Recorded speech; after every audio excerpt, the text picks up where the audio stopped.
இன்றைய நாளும் ஒரு குட்டி கதையோடு உங்களை சந்தித்திருக்கின்றேன். ஒரு சீடன் மனதளவில் பாதிக்கப்பட்ட ஒருவரை பார்த்துவிட்டு அவரை பார்த்து பரிதாபப்பட்டு தான் இருக்கும் மடாலயத்திற்கு அவரை அழைத்து வந்திருக்கிறார். குருவிடம் சொன்னாராம், பாவம் இவர் இப்படி மனதளவில் பாதிக்கப்பட்டவர், இவருக்காக நாங்கள் ஏதாவது செய்ய வேண்டும் என்று சொல்லியிருக்கிறார். உடனே குரு சொன்னாராம், அவரை அந்த மூலையிலே அப்படி இருக்கவே அவருக்கு தேவையான தண்ணீர், உணவு எல்லாவற்றும் அவர் அருகே வைத்துவிடு என்று சொன்னாராம். கொஞ்ச நேரம் கத்தி கொண்டிருந்த அந்த மனதளவில் பாதிக்கப்பட்ட அந்த நபர் கிட்டத்தட்ட ஒரு மணி தியானம் சென்ற பின் மெதுவாக குருவிடம் வந்தாராம்.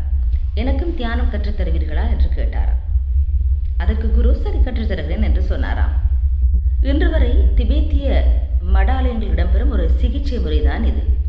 எதிர்வினையாற்ற யாரும் இல்லை என்று சொன்னால் நாம் தானாகவே அடங்கிவிடுவோம். அப்படியான ஒரு விடயம் தான் அங்கும் நடந்திருக்கிறது. என்று சொன்னால் எங்களுக்கு எதிராக பல எதிர்வினையான செயல்கள், எதிர்மறையான விடயங்களை பேசுகின்றவர்கள் நிறைய பேர் இருப்பார்கள். ஆனால் அவர்கள் சொல்லும் விடயங்களுக்காக நாம் ஏதாவது பேச விளையும் போது அவர்கள் இன்னும் அதிகமாக செய்ய தொடங்கிவிடுவார்கள். எனவே உங்களுக்கு எதிராக யாராவது செயற்பட ஆரம்பித்தால் நீங்கள் எதுவுமே செய்யாமல் அமைதியாக இருந்தால் அதுவே வாழ்வில் நீங்கள் பெறும் வெற்றி.